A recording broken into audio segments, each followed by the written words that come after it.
Hello everybody and welcome. I am the Grounded Glycor, your favorite iron ball holding PokeTuber of this channel, and today I am your coach of the Lowland Nido Queens for the MBA Season 8 and week number 4 with the title of this video.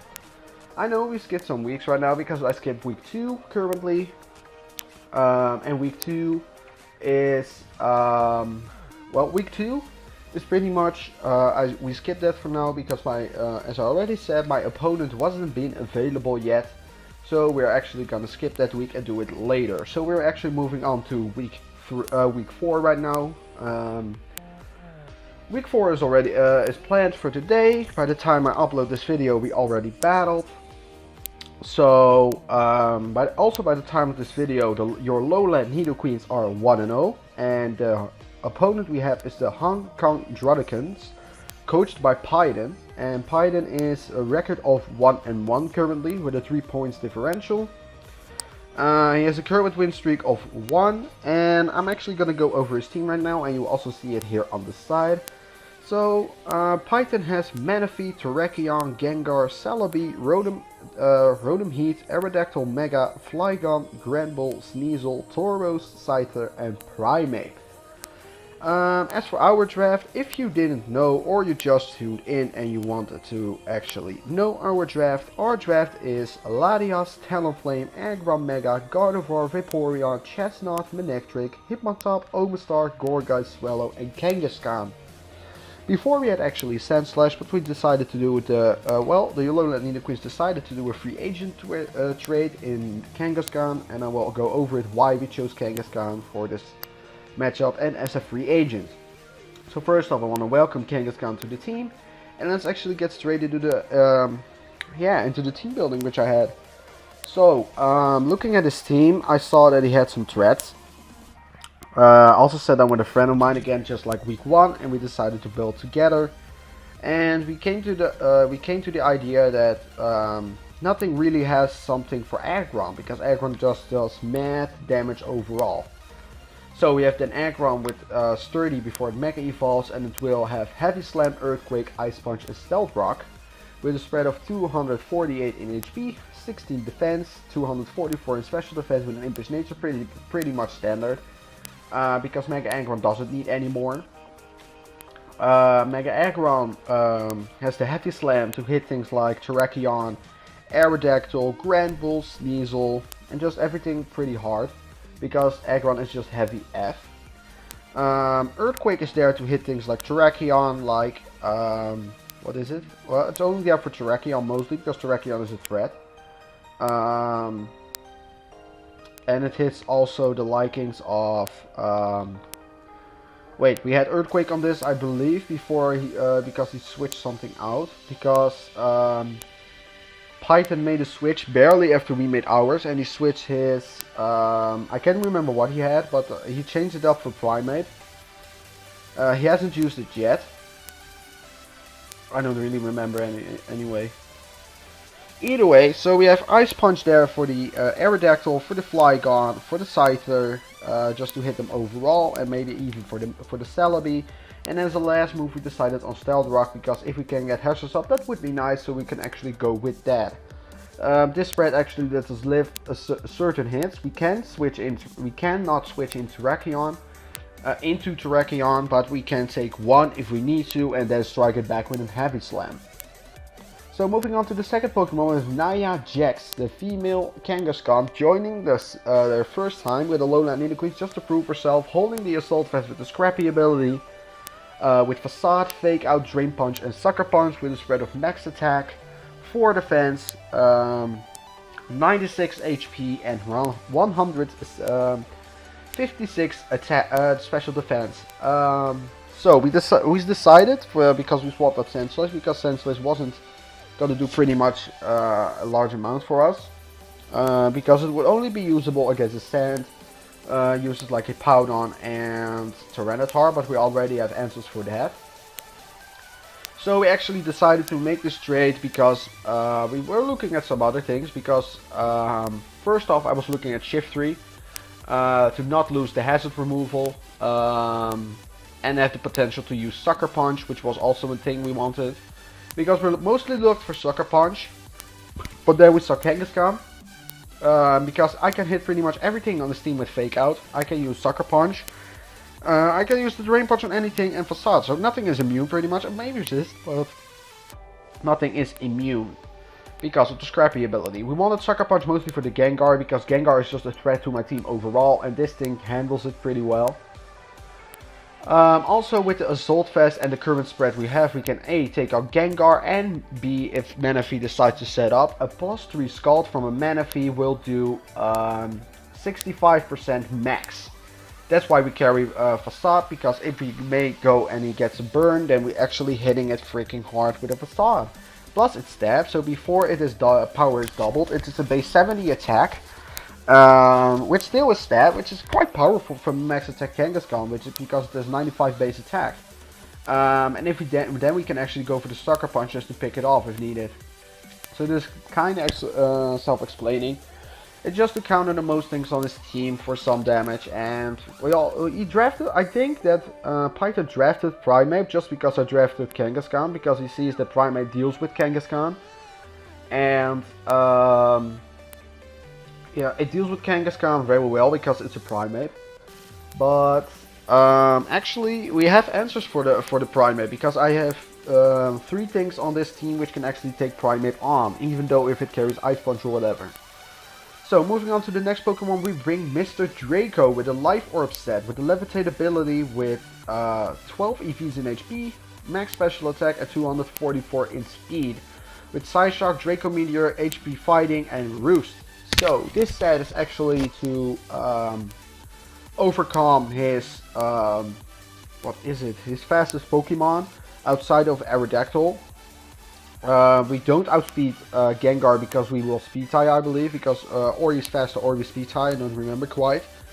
But we outspeed just everything that is below us, so that would be Manaphy, no, we ran 244 to outspeed Terrakion and everything below. So that would be Manaphy, Terrakion, Celebi, Rotom, Flygon, Grambles, not Sneasel, Tauros, Scyther, and Primeape. I believe we can outspeed Scyther as well, I'm not entirely sure. I can check for you right now, I believe. No, I can't. Alright, so I think we also have this to outspeed the Scyther, and this thing can take a hit from Primeape if it needs to. And we decided on a Life Orb attacking set, because we already have things that can counter him, because he mostly has freaking physical attackers, which get dealt with by Mega Aggron. They get dealt with by probably Gourgeist or even Gardevoir. So with this current spread, we can hit everything pretty much, because we can Psyshock the Gengar, we can Psyshock the Granbull if we need to, we can Psyshock Primeape. Draco Meteor is just there for air to hit everything if we are forced to use it. And HP Fighting right here is to counter the Sneasel. We can live a Pursuit. We can also live a Knockoff with this spread, which I'm quite happy about. And we can then strike back with an Hidden Power Fighting, which then would OHKO. So, but that's, I think, from Jolly. It's from Jolly Sneasel. So moving on to the 4th Pokemon on this team was IB Trickin' the Gourgeist Super, with Leftovers and the Frisk ability with Leech Seed, Will-O-Wisp, Phantom Force, and Protect. We have 240 HP, we have 4 in attack, we have max defense, and we have 12 in speed. So we have the 12 in speed to actually speed creep, well, to actually speed creep a speed creeping Granbull, because Granbull only needs 76 speed to outspeed us. And we just want to outspeed that, and he can't risk pretty much having more into it, because then he loses out of so much bulk. So we have that for the 12 speed, we got 4 in attack just because, we have 240 HP, and then the defense are just here to actually eat physical hits, because we burn something and then we go. Also the things that, like for example, we have Phantom Force just to hit, just to actually gain another turn of left is possible, and Leaf Seed if we have it. We have Protect to scout for a potential Bandit Sneasel or whatever, or Scarf Terrakion, Scarf Gengar, Scarf Rotom, those things just pretty much. We don't want to stay in on them, but we can scout, and we can also gain lefties and Leech Seed from everything if we want to. So that's why we decided on the spread. I am not quite sure on the Phantom Force because I really dislike it. But it's just because we miss out on the KO on no, we miss out on the damage output we do overall. And because Gorgeist doesn't get any good physical ghost type move except Shadow Sneak, which is a terrible move to run in this case. We just need to go with Phantom Force, and I pretty much hope I don't need to click it, but still. We probably need to, but oh well, we will see how it turns out. Alright, as the 5th Pokemon we have Tamale, the Swallow, making his tribute into the team. Holding the choice specs with the scrappy ability with U-turn, Boom Burst, Heat Wave and Defog. With a speed of with a spread of an 8 HP, max special attack, 4 special defense, and 244 in speed. The 244 in speed is for the same reason as we ran the same speed on what is it called, on Latias. We have this to outspeed Terrakion. So we can U-turn out if we don't like the matchup. We can Boom Burst pretty much everything because we have Scrappy as well, because we want to hit Gengar as hard as possible. We have Heat Wave just to do damage against Sneasel, against Scyther, against Celebi. It can also do damage to, well, pretty much. We didn't actually want to go Air Slash on this one because Boom Burst does just about the same, if not more, because it's stat, it's specs, and it's freaking 140 base power. And defog was just a filler move just in case we need to defog, because so far we don't have a hazard remover, and we actually filled up the slot with this. So it's pretty straightforward here. Tamale is probably going to shine in the next battle. I will hope it does. We need to fight hard to come through this because this team is just a threat.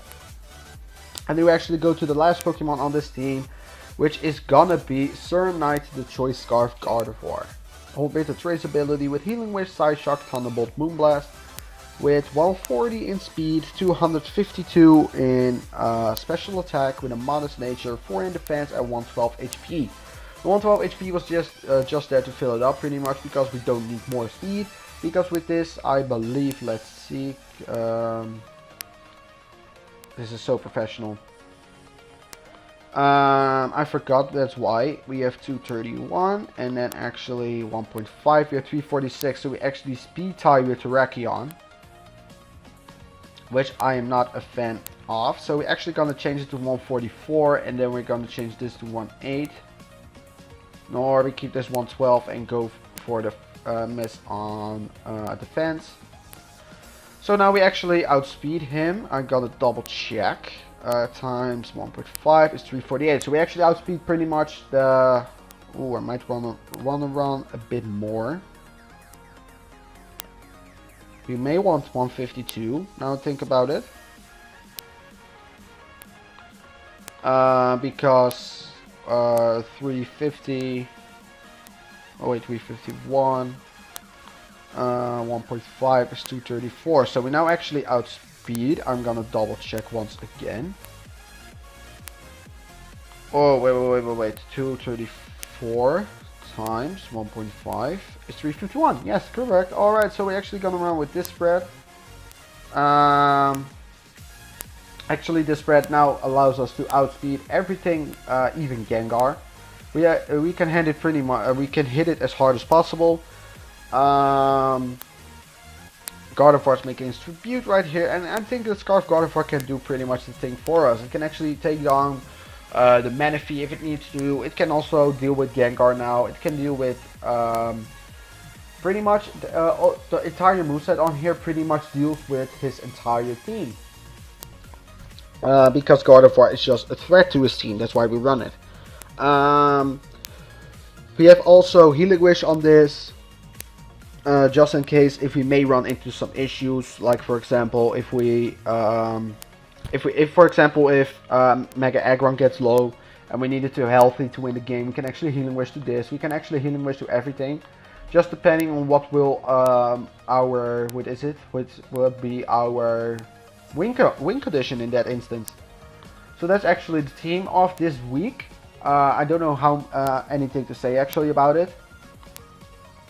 Yeah, this is pretty much it. So I hope the Lowland Nidoqueens can come through in their match and get 2-0 right now. I'm gonna give it my all, as you probably will know. So if you like this team builder, you can leave a like if you want to. If you haven't subbed, you can also drop a sub if you want. And share this video with someone if you because it will support me, and it will support also the lowland Nido Queens, which I'm very happy about. Every support that you guys give comes through, because we reached 33 subs. I'm quite happy about it.